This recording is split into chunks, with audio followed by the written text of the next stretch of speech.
Čaute ľudia, pri dnešnom takom kratšom videjku.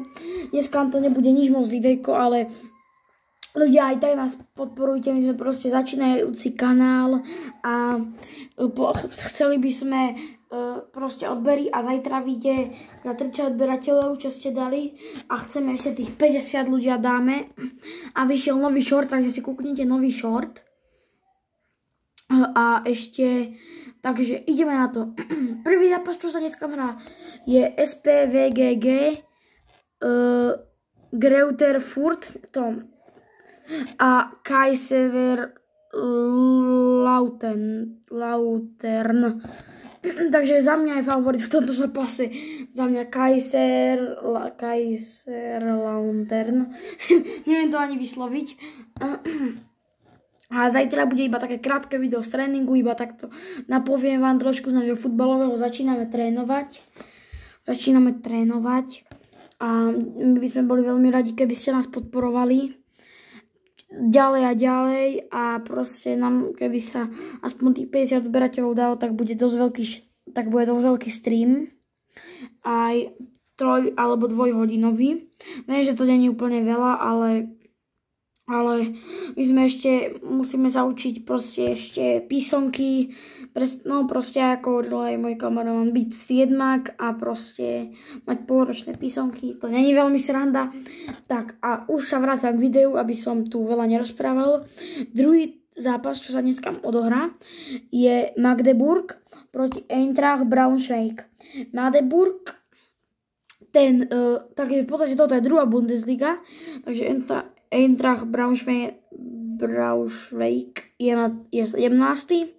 a Magdeburg je 2. Takže celkom ako máme favorita.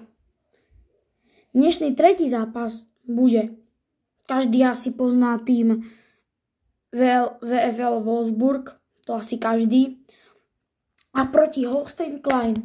Takže podľa mňa jasný favorit VfL Wolfsburg, lebo prepáčte ľudia, že som musel stopnúť video, lebo akýsi problém som tu mal. Niečo sa mi tu s mobilom, neviem, čo som tam porobil. Ale takže sme tu pri zápase Holstein Klein. Kyle takže za mňa favorit Wolfsburg. Nedávno do neho prestúpil aj slovenský hráč, ak sa nemýlim, nie že prestúpil, ale na hostovanie.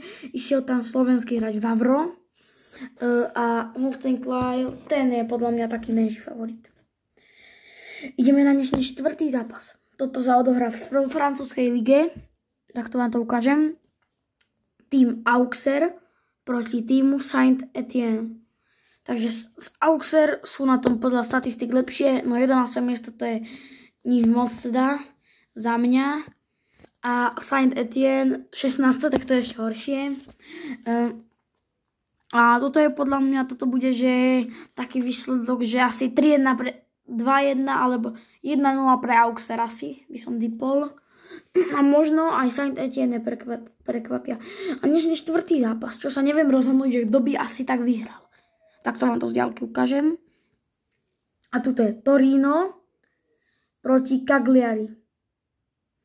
Takže za mňa to Torino by malo vyhrať, lebo ono je 11. a Cagliari je 14. Tak schválne, tento zápas sa neviem rozhodnúť, tak ten mi napíšte do komentu, ako si myslíte, že dopadne. Dneska sa hrá o 20:45, o 3/4 na 9. Takže napíšte mi schválne do komentáru, že kto podľa vás ako vyhrá tento zápas. Štvrtý zápas, španielská liga, to asi budem aj pozerať.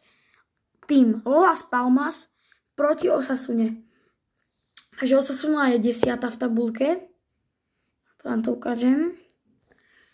A Las Palmas je 14. Ale podľa mňa tento zápas vyhrá Las Palmas, lebo pamätám si, a teraz Osasune, ak si na posledný zápas sa oznamovalo, že vraj im zomrel nejaký zamestnanec, takže vraj mali aj zápas, že tam mali chvíľu ako.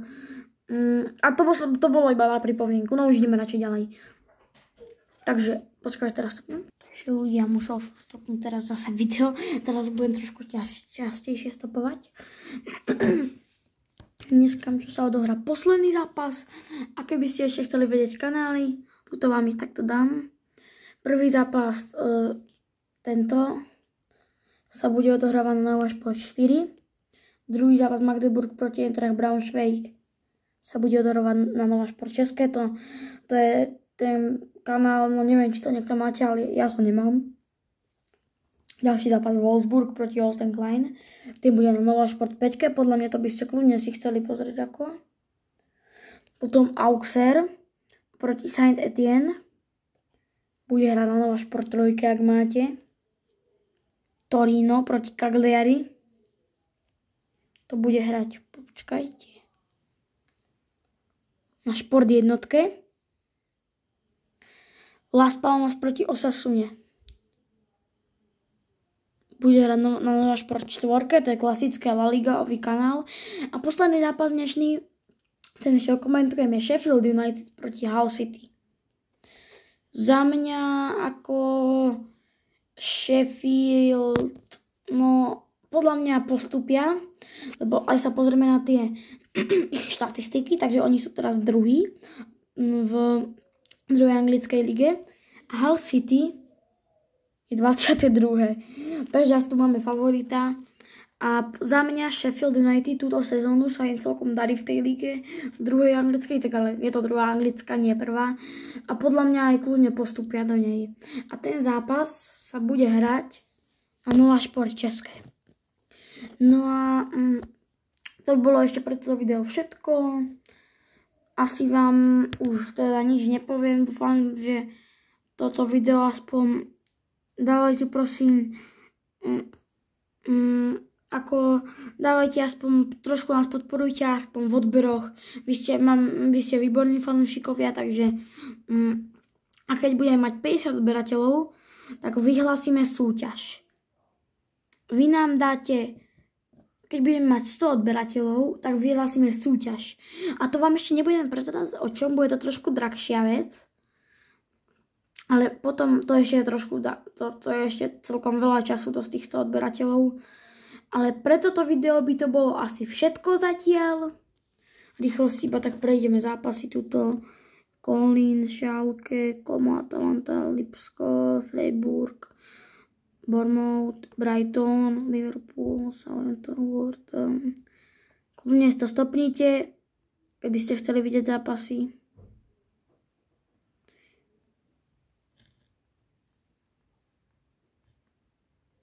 Takže to sa bude hrať v sobotu. A Bruno Fernandes, tuto mám tiež takú novinku, že naznačil možný prestup do Austrálie. Že by. Takže to by bolo pre toto video asi všetko. Ja ešte natočím teda nejaký asi short. Dneska bude sa snažiť, lebo ešte sa musíme aj zároveň, ako chápete, školu. Kto by to mal rád, ako sa učiť do školy, to nechápem. Ale zajtra je víkend, takže by to malo byť celkom v pohode. Ale je to ťažké tých kokos natáčať s kamošom. Ale pozrite si prosím vás shorty. Ja vám za to strašne ďakujem, že si aspoň pár ľudí ich pozrie.